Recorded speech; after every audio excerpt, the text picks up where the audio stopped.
பார்க்குறதுக்கே வித்தியாசமாக இருக்கிற இதுதான் ரெமோரா ஃபிஷ், சப்பாத்தி மீனுன்னு சொல்லுவாங்க.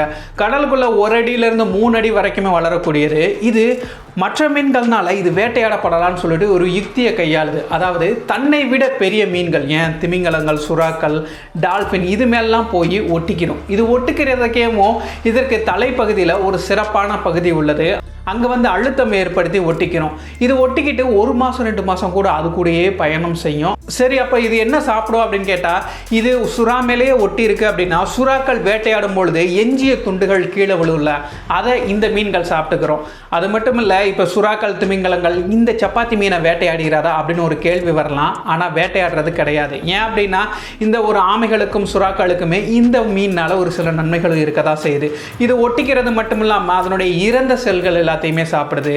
அது மட்டும் இல்லை, பாக்டீரியாஸ், நுண்ணுயிரிகள், அப்புறம் பாராசைட் இந்த மாதிரி நுண்ணுயிரிகளையுமே சாப்பிட தான் செய்யுது. இதனால் நம்ம உடம்பும் சுத்தமாகுதுன்னு சொல்லிட்டு அந்த பெரிய உயிரினங்களும் இதை பெருசாக கண்டுக்கிறது கிடையாது. இவரும் இந்த பெரிய உயிரினங்கள் மீது ஒட்டிக்கிட்டு தன்னுடைய வாழ்வின் நிலைப்புத்தன்மையை அதிகப்படுத்திக்கிறாரு.